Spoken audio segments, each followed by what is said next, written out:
vamos começar dando os nossos avisos, né? Após a nossa reunião, nós temos o nosso almoço. Tá ligado? Tá lá. Nós temos o nosso almoço no 288, né? Quem não quiser almoçar, pode levar quentinha. Nós temos ali um mural em cima do bebedouro, concursos, vagas de emprego, né?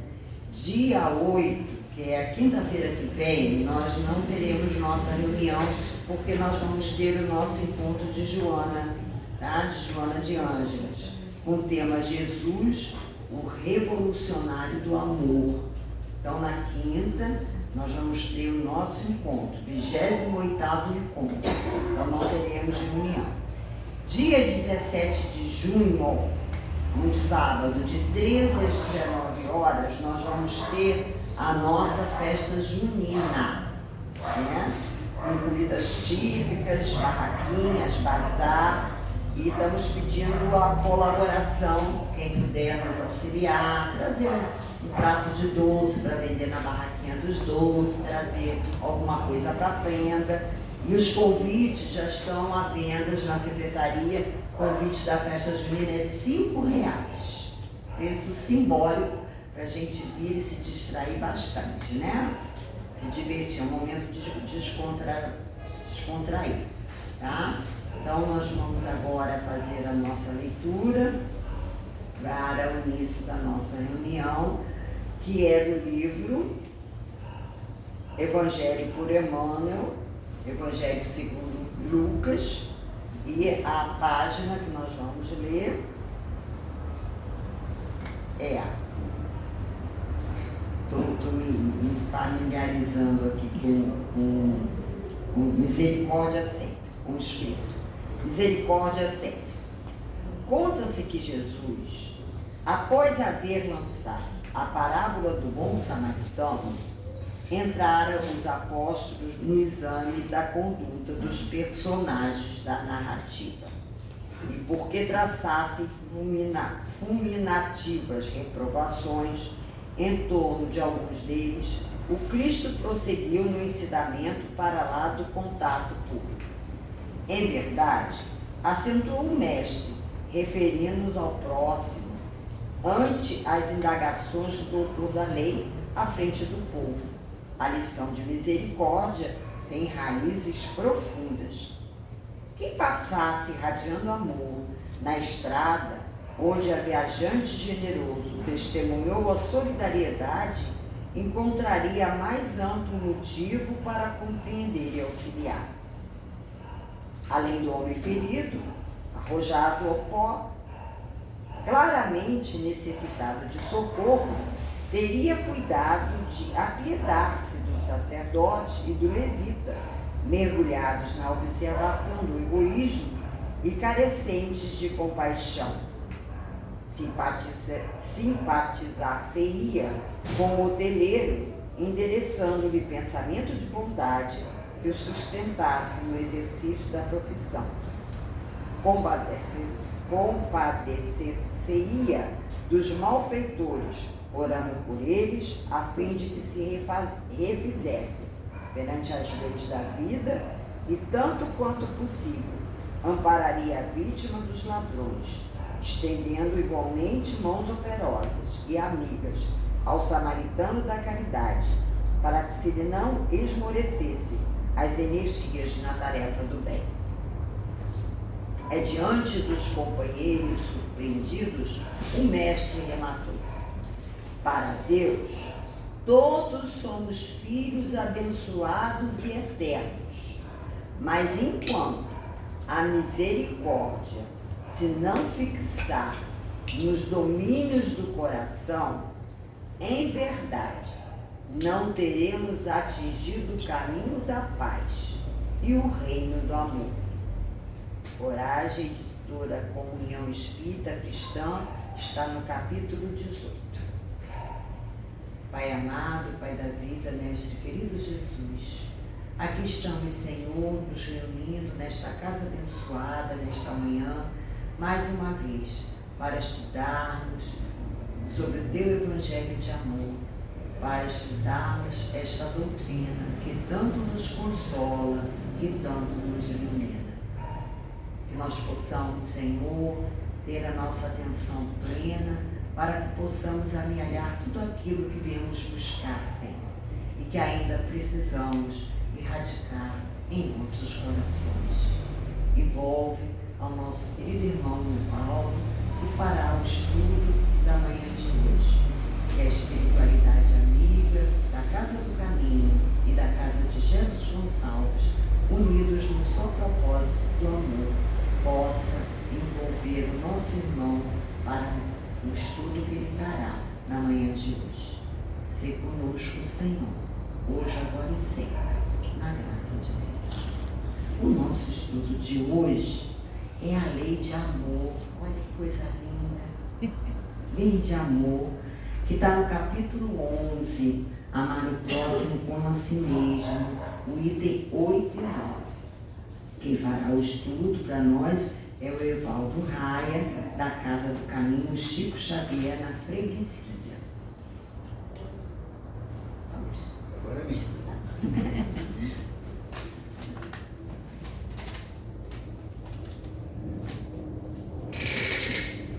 Que a paz bendita de Jesus, o olhar amoroso de Maria de Nazaré, aqueça os nossos corações para que nós possamos apreender, não no nosso cérebro físico, que ele será desfeito, mas na nossa alma imortal, para que levemos adiante a tarefa que Jesus nos conclama de amar ao próximo como a nós mesmos.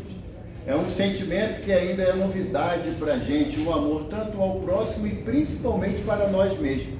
Porque se nós nos amássemos diante da proposta de Jesus, eu garanto a vocês que nenhum de nós estaríamos aqui nesse momento. Já estaríamos num plano mais elevado, aonde estaríamos distanciados das provas e expiações. Mas como ainda não aprendemos a difícil arte de amar, mais perto, vou levar para casa. Não? Deixar bonitinho, né? Então, essa difícil arte de a gente aprender a se amar, a gente ainda identifica com aquela situação que ainda nos adoece, que é o egoísmo, o orgulho, a prepotência. É meu filho, é minha mulher, é meu marido, é minha casa. Isso não é amor. Isso é egoísmo, isso é orgulho. É por isso que temos dificuldade de falar da lei de amor, porque ainda é como se você tivesse um medicamento que libertaria a gente de todas as enfermidades, mas que ainda não foi inventado, esse medicamento. Ah, eu queria tomar uma pílula que eu me tornasse uma pessoa boa. Tem essa pílula. Existe essa pílula. E é Jesus que nos propõe ela. Se quiserdes ser perfeito, como perfeito é o vosso Pai que está nos céus, amai os vossos inimigos. Se a gente não consegue ainda amar a nós mesmos, como que a gente vai entender o aspecto de amor ao inimigo? E eu gosto sempre de lembrar que as anotações dos evangelistas, das cartas apostólicas, das cartas de Paulo, todas essas anotações do Novo Testamento é feito no grego. Não tem nenhuma anotação, a mais antiga do século IV, escrita em hebraico, aramaico ou qualquer outra língua, só em grego. E para os gregos, a palavra amor tinha 3 significados que muito se aproximam do nosso entendimento. Para o grego, o amor é dividido em amor filo, amor eros e amor ágape. Não foi Padre Marcelo que inventou o amor ágape, não.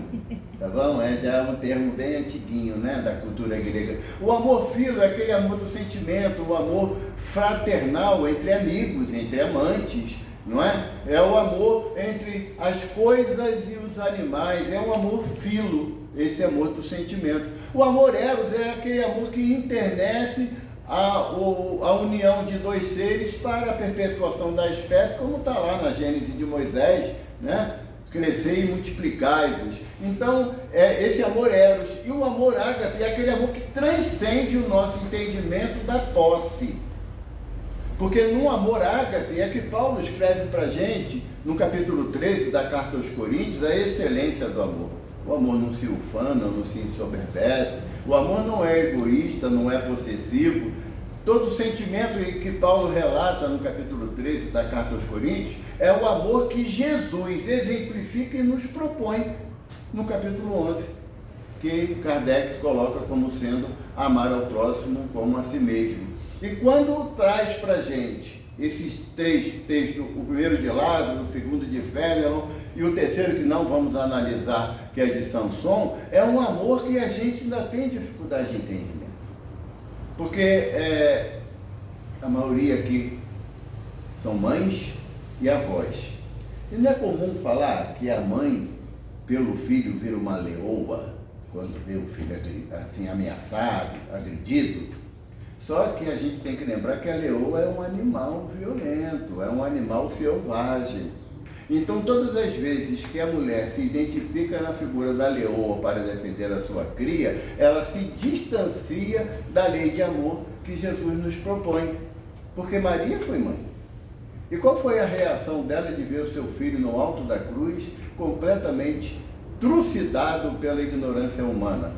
Ela o defendeu como leoa ou apaziguou os corações, pedindo a Deus que nos perdoasse pela nossa ação?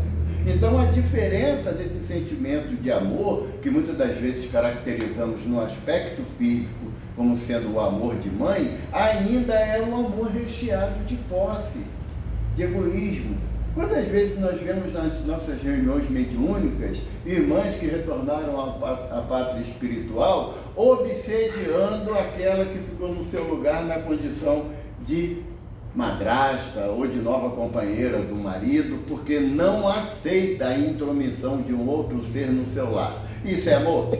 Podemos caracterizar como amor ou caracterizar ainda como esse sentimento egoísta, mas ainda compreensivo, não vai crítica aqui.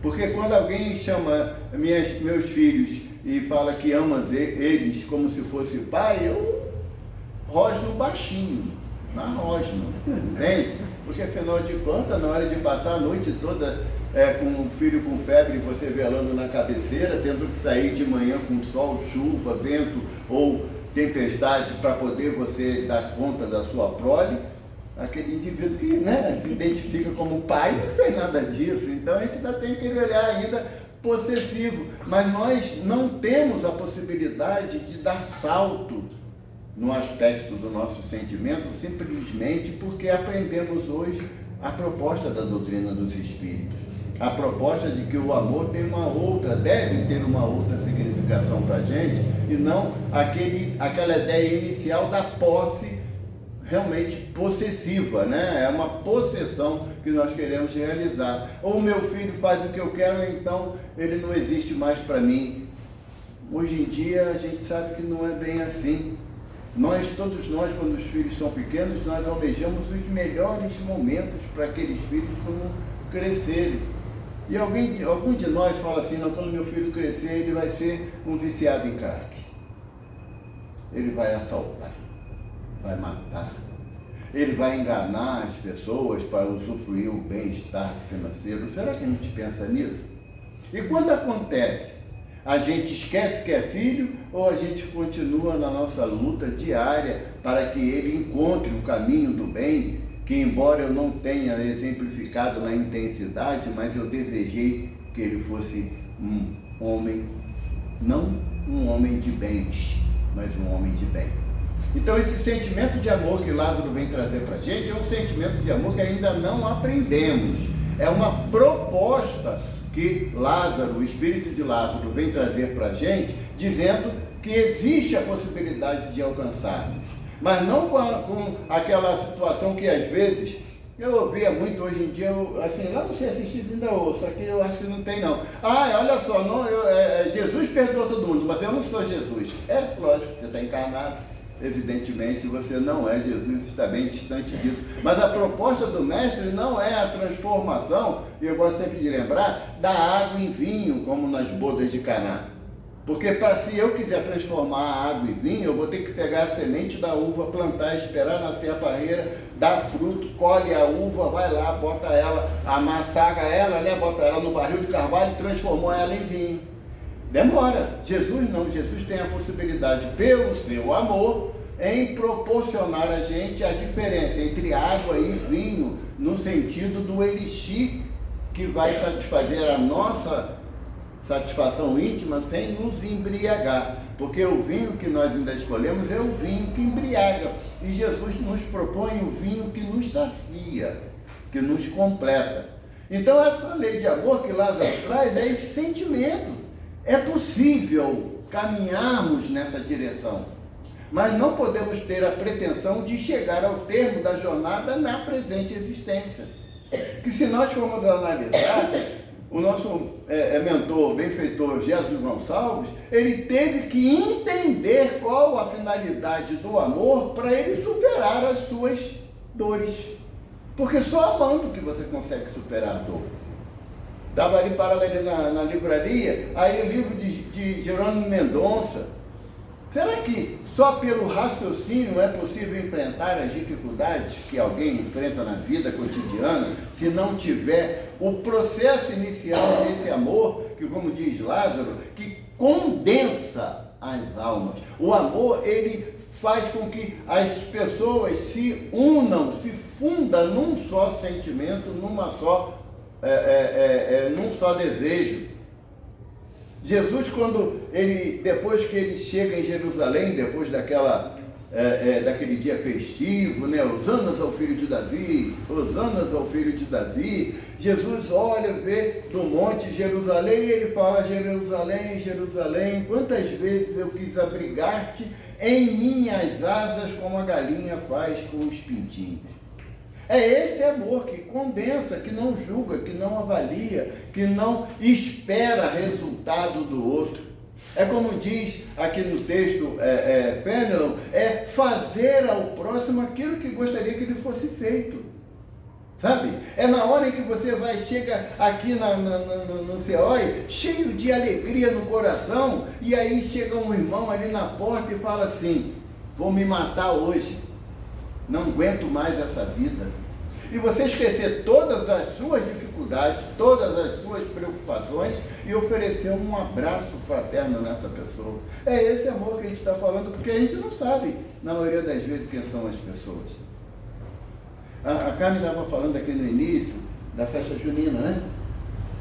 E eu vi numa casa lá em Maricá, que às vezes eles me chamam lá para me aturar, né? Lá em Maricá. Aí, uma casa, eles fizeram a festa junina. Antigamente, né, tinha a barraca do beijo, lembra? Eles instituíram a barraca do abraço. Sabe? A pessoa pagava na época lá R$1 e ganhava um abraço. Mas não é aquele abraço não, sabe? É aquele abraço aconchegante, aquele que o Dr. Bezerra gosta de dar, né? Na terapia do abraço. Eu achei sensacional essa ideia. Porque você para pensar e fala assim: há quanto tempo que eu não recebo um abraço fraterno, gostoso? Ou, mais ainda, há quanto tempo eu não dou um abraço fraterno, aconchegante? Sabe? E aquele tipo de ação que palavra nenhuma exprime. Porque o amor não é capaz de ser colocado num texto, por mais bonito que seja. Eu considero esse texto de Lázaro e de Fenelon e de Samson uma poesia de proposta do que é a lei de amor. É lindo, mas ainda para o Evaldo não é de aplicação imediata, porque eu ainda estou num processo de transformação. Eu ainda estou me reconhecendo intimamente. Lá na nossa casa, quando todo mundo que chega lá sofre a ação dos nossos abraços, né, Carmen? E vou falar duas pessoas que a Carmen conhece, que é o Elian, que é o nosso presidente, e o Miguel, que é o nosso diretor doutrinário. No início, no processo inicial lá da casa, quando ia dar um abraço, você abraçava eles dois como se estivesse abraçando um poste. Sabe? Ficava assim, achava ainda, estava em estado de choque. Hoje já estão sem vergonha, já abraça, uma alegria danada. Por quê? Porque muitas das vezes você não consegue falar. o que a pessoa precisa para você exprimir para ela assim, poxa, eu entendo você, eu entendo a sua dor. Não é que eu sei, não, eu entendo. Saber a dor não quer dizer que você conhece todos os meandros que a pessoa está passando aquela dificuldade. A coisa que eu considero assim, muito difícil é quando eu tenho uma filha que desencarnou, neném ainda, e aí um amigo falou assim para mim, eu sei o que você está passando. Impossível saber. Porque nós somos tão egoístas que até as nossas dores são únicas, só nós a sentimos e não temos condições de dividir a nossa dor com ninguém. Eu posso dividir a minha lágrima, ouvirem o meu choro, mas aquela íntimo dentro do peito não temos ainda condições de dividir. E Maria, nesse momento da cruz, ela divide a dor dela quando Jesus propõe, mulher, mãe, eis aí teus filhos. Sabe? O que Jesus está falando para Maria? Eles agora vão enfrentar as trajetórias deles, o percalço dele, do caminho até a cruz. E tu, Maria, vai amá-los na mesma intensidade que tu me ama. É essa quando Jesus fala para ela, mulher, eis aí teu filho, e filho, eis a tua mãe. O que Jesus está propondo para a gente? Que abandonemos a nossa percepção de que sofremos injustamente. Que nós sofremos e muitas das vezes no nosso desvario, a gente fala que mal eu fiz a Deus, como se Deus fosse um homem como o Evaldo, como tantos nós, que se vingaria no outro por uma atitude que eu não gostei que fosse tomada. Moisés fala para a gente que Deus, lá no Êxodo, Deus não é homem para mentir. Em nenhuma construção humana Deus habita. O que Moisés está falando? Qualquer comparação que eu queira fazer em relação a Deus, ela é efêmera, mínima, não tem nenhum potencial de validade. Mas quando Jesus coloca a gente na condição de Maria, ela fala assim, você hoje, a partir de hoje, você tem com quem contar na hora da tua dor, da tua solidão, do teu esquecimento. Você tem a quem contar. Não é que nós estamos falando que, com todo respeito aos nossos irmãos católicos, que vamos ficar diante de uma imagem e ali adorando aquela imagem. Não, não é isso. É aqui, ó, no coração. É quando você... Quem de nós, né, na noite escura dos nossos sofrimentos, a gente não pede socorro de Maria? Sabendo que ela tem condições de dar. E o amor dela não é um amor de julgamento, de condicionamento. Porque eu amo meus filhos desde que eles me respeitem. Desde que eles sigam a minha orientação. Porque quando não seguem, eu falo que eles não são meus filhos, são filhos da mãe dele. E os defeitos é do outro, né? A gente só tem virtude. Então o nosso sentimento ainda está pairado ainda naquela visão, ainda mínima desse sentimento do amor. A lei de amor, ela rege todo o universo. Dá para mensurar isso? O universo conhecido, diz a ciência, que ele é composto aproximadamente de 100 bilhões de galáxias. Cada galáxia tem aproximadamente 200 bilhões de estrelas. Dá para você mensurar que a lei do amor condensa toda a força do universo? Não dá. Fica difícil para a gente essa avaliação. Então o que é mais fácil? Eu olhar para uma flor que está brotando e simbolizar ali a vontade e o amor de Deus, porque permite que aquela flor brote. Porque tem um pensamento japonês que fala assim, a filosofia japonesa fala assim, quem gosta de flor leva para casa. Quem ama a flor, deixa ela para florir para outras pessoas.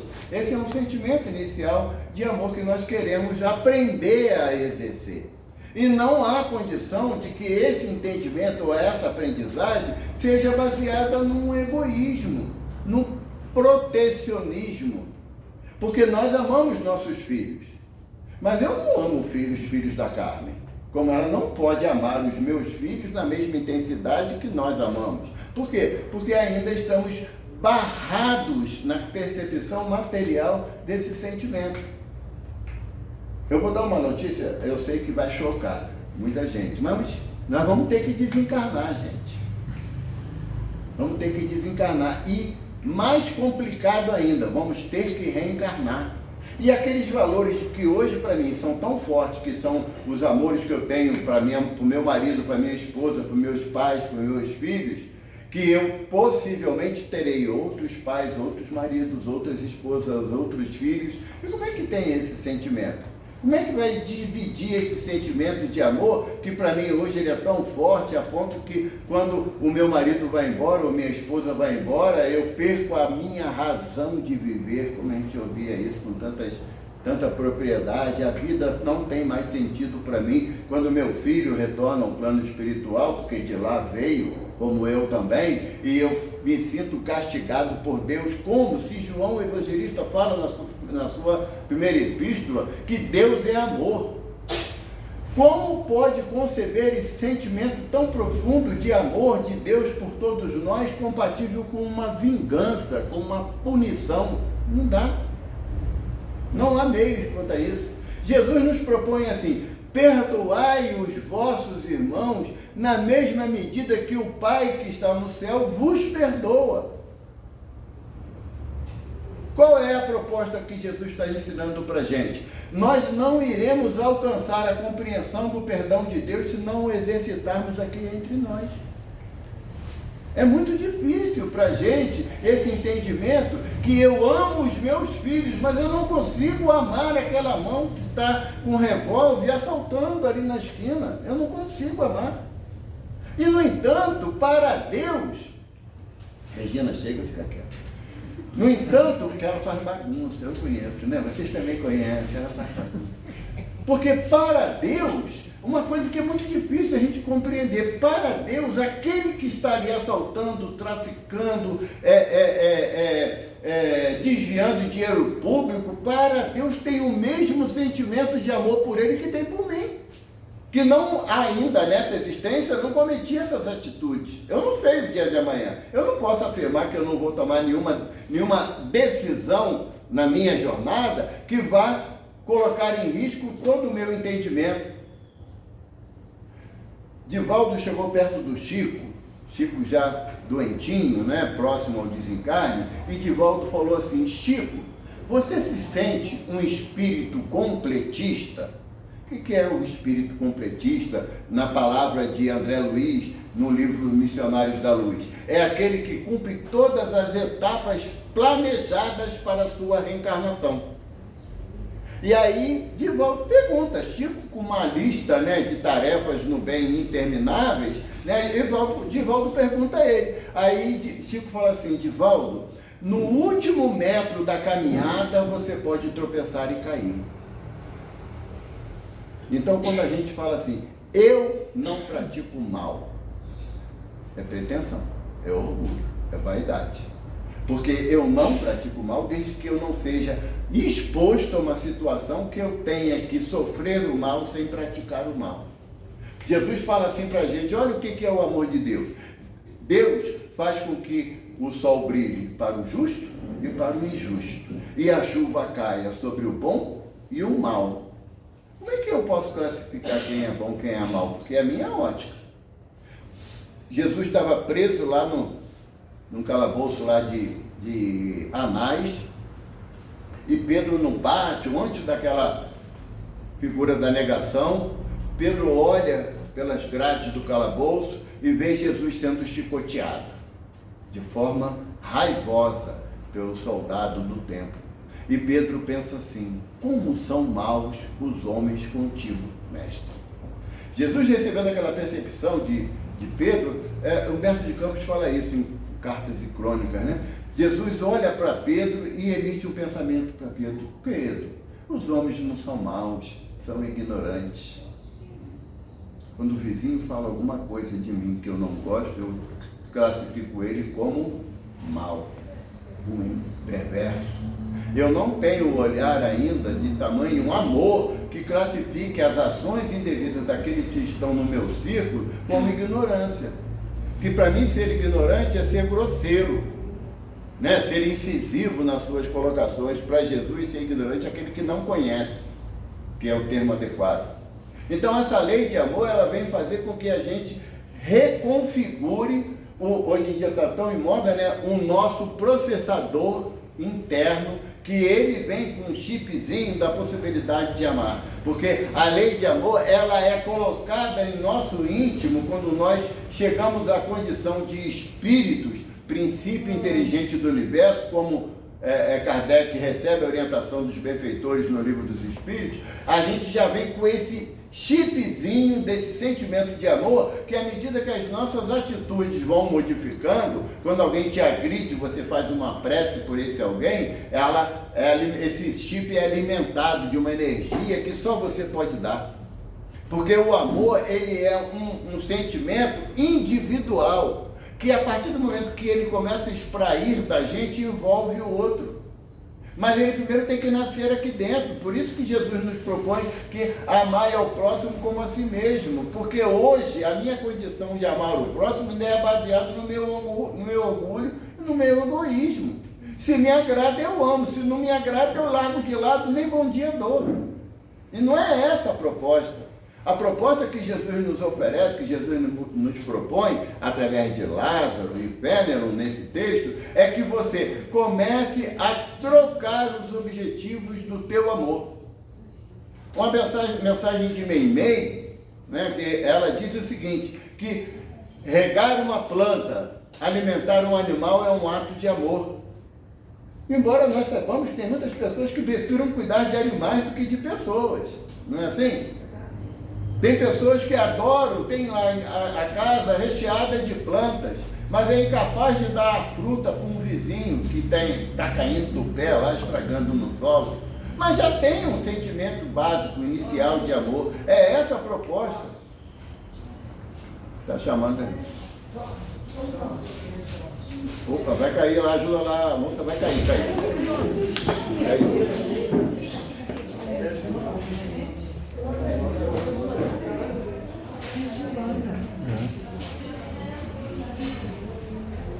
Leva uma cadeira lá, por favor, para botar.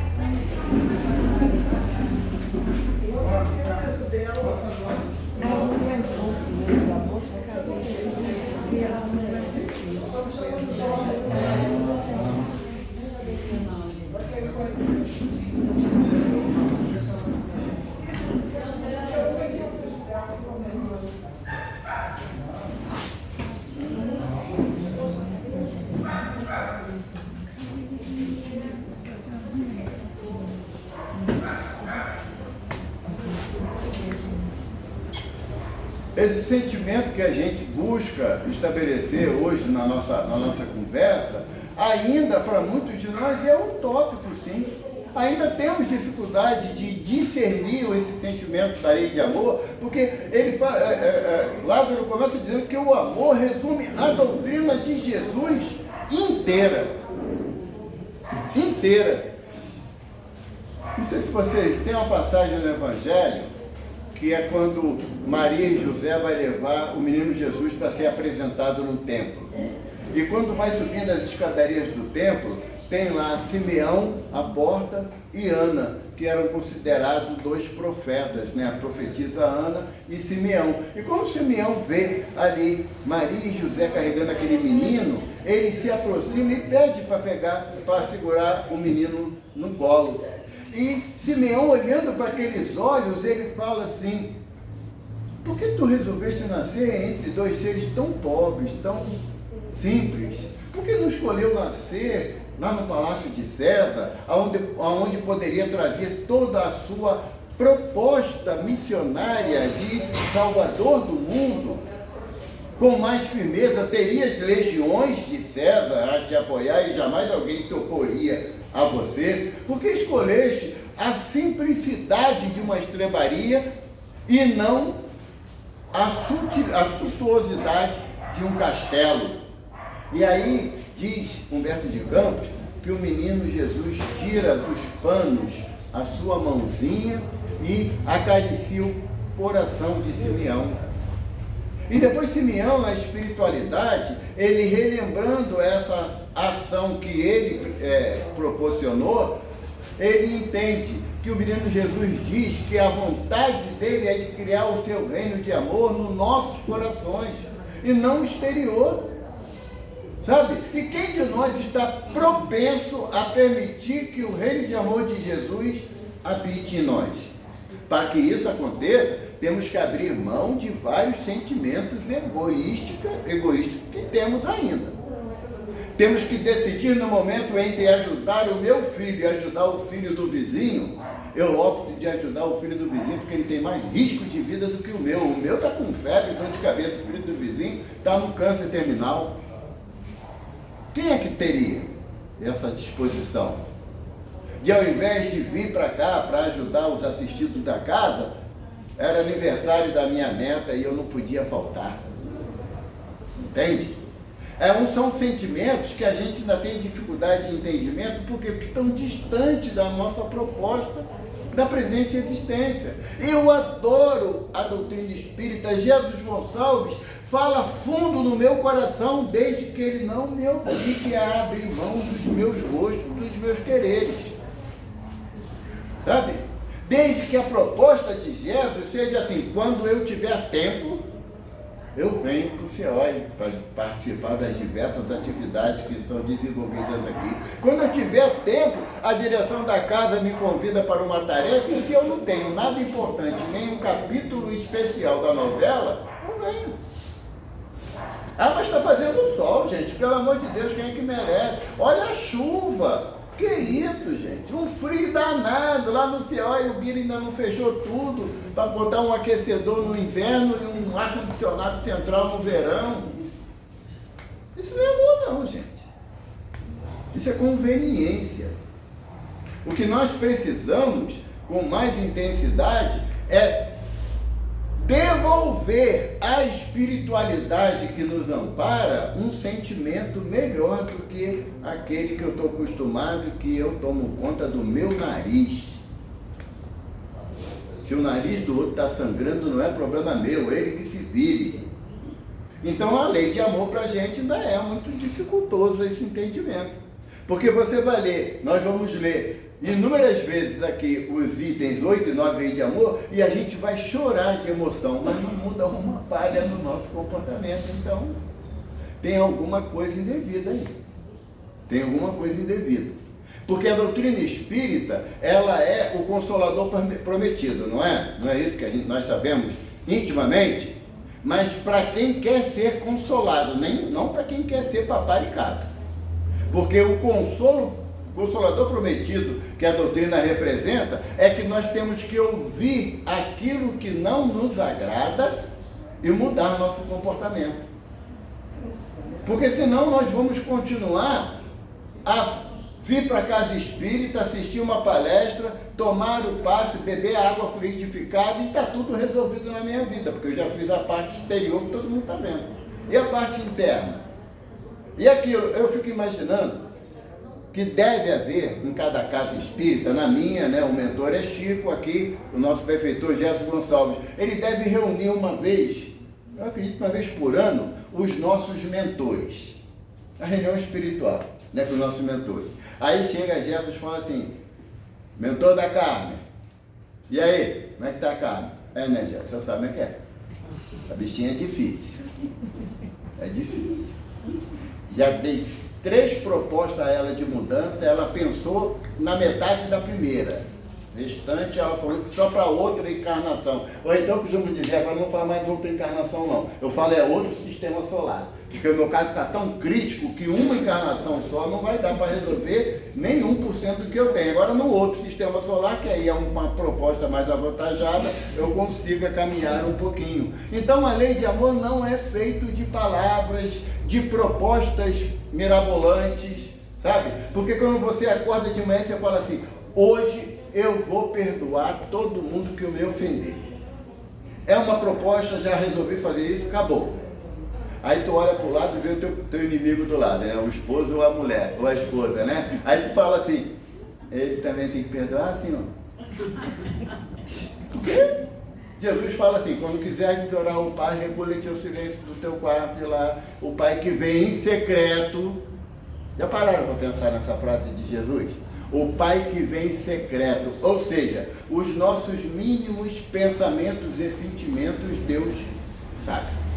Kardec pergunta aos benfeitores: Sabem os espíritos, os nossos pensamentos? Aí os benfeitores falam assim, até aqueles que gostariam de esquecer. Sabe, aquele pensamento que você formulou sobre o vizinho e você ficou com vergonha, porque afinal de contas a doutrina te esclarece que os nossos pensamentos reverberam na espiritualidade.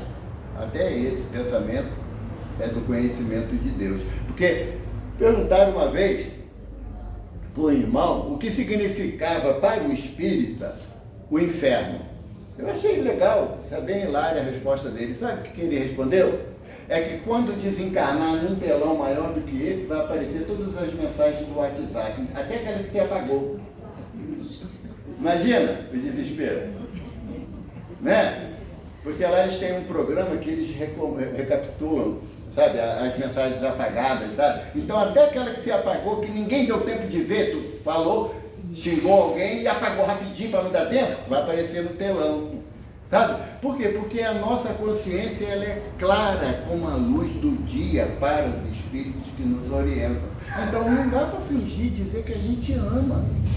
Na acepção da proposta que o Evangelho nos propõe, no texto de Lázaro de Fenelon, não dá. Fenelon fala para a gente que é até compreensível que tem pessoas que amam mais um animal, uma planta e até um objeto. É compreensível, porque o amor ele é graduado, ele é gradativo. Ninguém reencarna não amando na outra, sendo um exemplo de amor nessa, não. Todos nós queremos ser um Francisco Cândido Xavier, um Divaldo Pereira Franco, mas quer passar pelas dores que eles passam, pelas noites insones que eles têm. Já pensou em abrir mão naquilo que você mais ama para você servir a doutrina?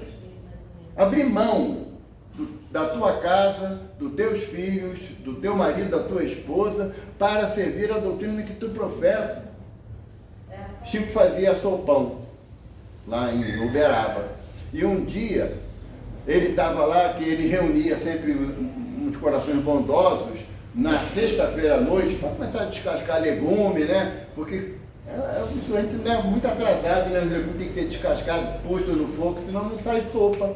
Não podia ser diferente, né? Pensa na sopa, está pronta lá. Então o Chico estava lá, aquele alvoroço de vários irmãos colaborando, e o Chico olha para o canto, vê um irmão com um saco de batata descascando e chorando, as lágrimas desciam grossas. E num grupo de 30 pessoas, ninguém observou que o irmão estava chorando. E o Chico olhou e falou assim, ai, se fosse cebola, né? Sabia, mas é batata, ninguém chora porque descasca a batata. E o Chico falava com um, falava com outro, até chegar, para não ir direto no irmão, né? Até chegar no irmão. Quando ele chegou lá perto do irmão, sentou, pegou uma faquinha, começou a cascar a batata também. E aí ele falou assim, mas por que o irmão está chorando? Ele falou assim, Chico, a vida é muito engraçada, né? Você pediu a colaboração, eu vim para cá, que eu estou desempregado, Chico. Então, se eu for dormir 10 horas da noite ou 1 hora da manhã, amanhã eu não tenho emprego para procurar. Então, eu não posso dormir até mais tarde. Eu tenho outras pessoas que precisam trabalhar. Então, eu vim aqui para ajudar no sopão. Mas você sabe de uma coisa, seu Chico? Meus filhos vão acordar amanhã, não tem nem um pedaço de pão duro para dar para eles. Tem nada não. Andei hoje o dia todo procurando algo para fazer, um terreno para capinar, uma terra para guardar, uma árvore para podar, ninguém me deu serviço. E sem serviço, Chico, não tem dinheiro, sem dinheiro não tenho pão para o meu menino. Mas ao invés de eu ficar em casa chorando que não tinha o pão, eu vim para cá, pelo menos aqui eu estou sendo útil de alguma forma. Aí o Chico chorou com ele. Porque o Chico viu que a capacidade daquele irmão de colaborar com o outro não era na medida da possibilidade dele. Era dar tudo o que ele tinha, que era o tempo dele, como o óbolo da viúva. E aí o Chico foi, levantou sem falar nada, chamou lá uma das irmãs que era responsável, mandou fazer uma bolsinha, né, com legume.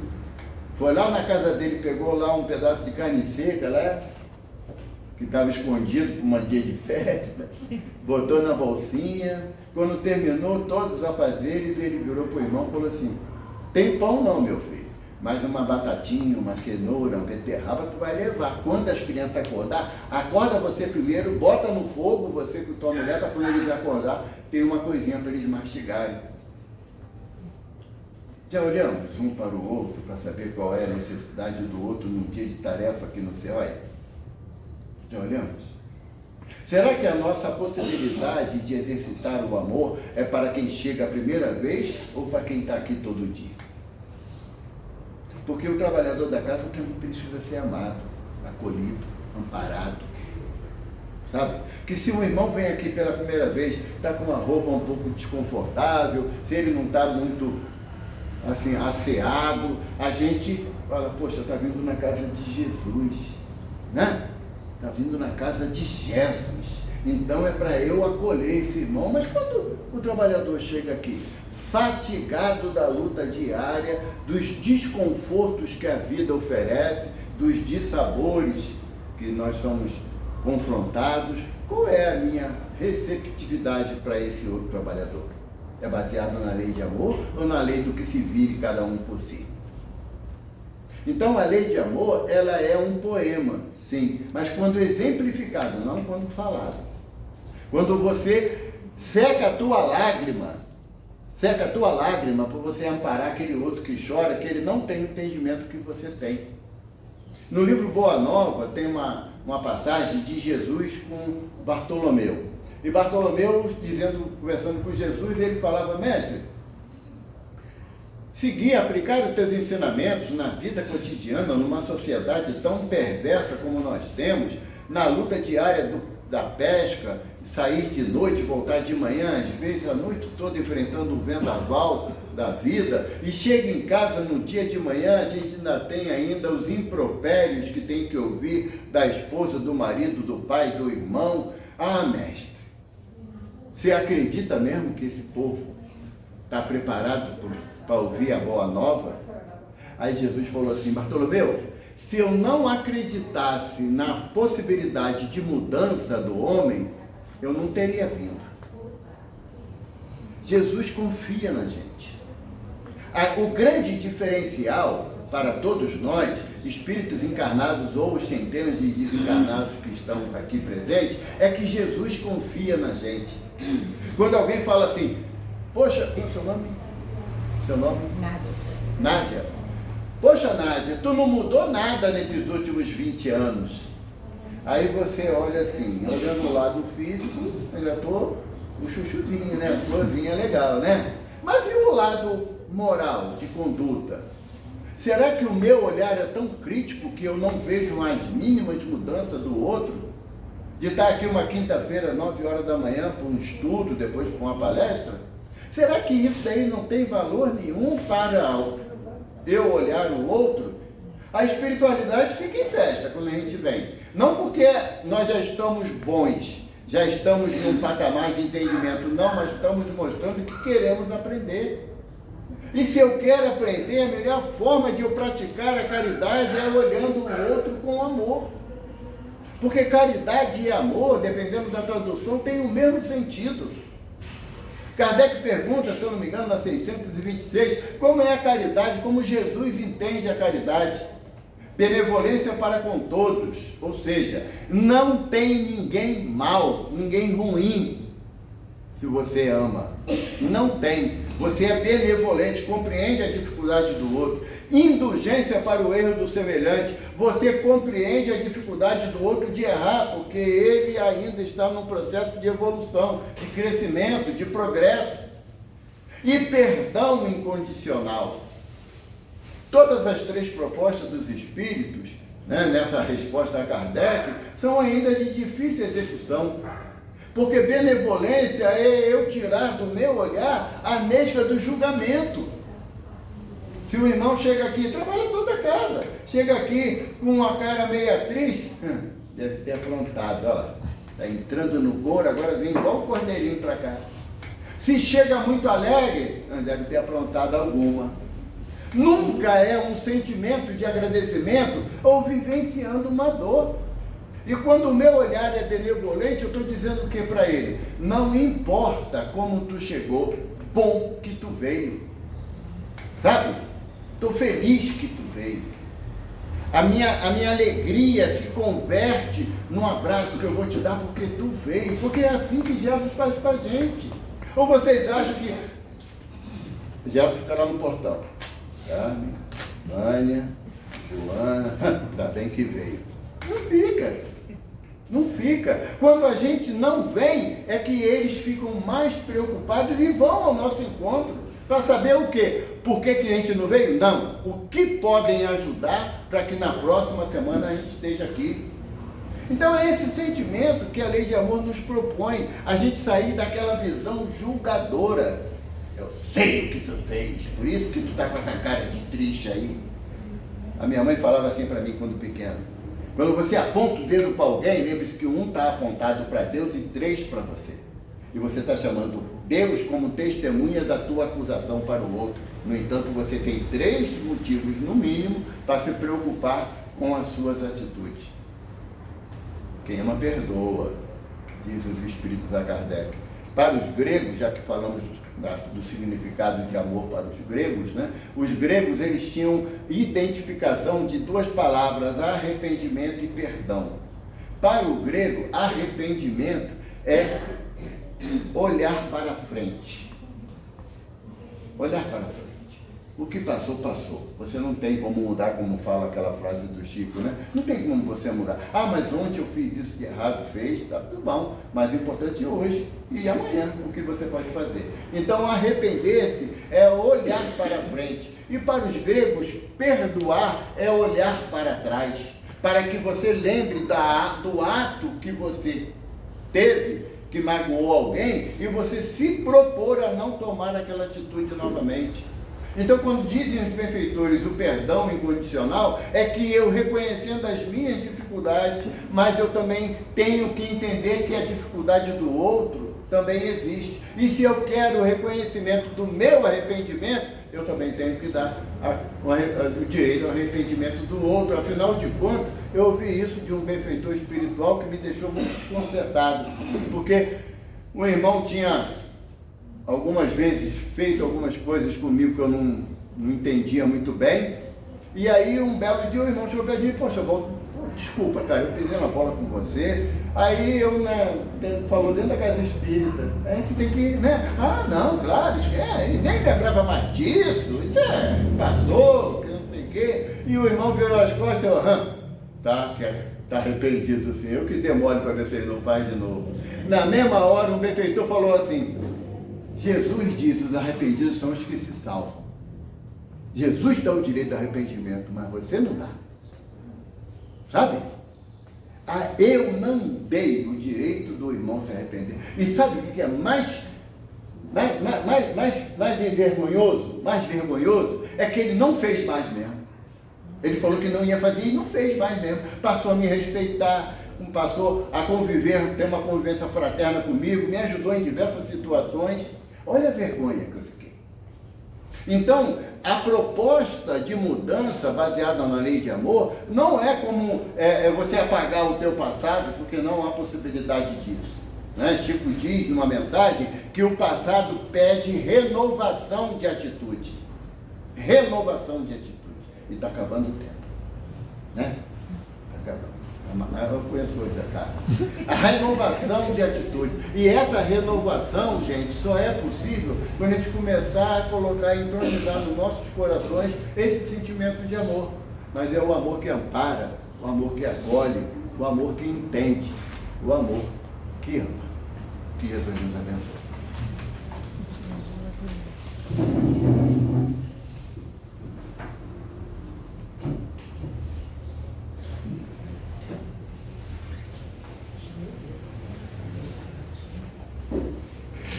Passar o momento do passe, nós pedimos aos médios que se coloquem. O salão está a cargo da Joana.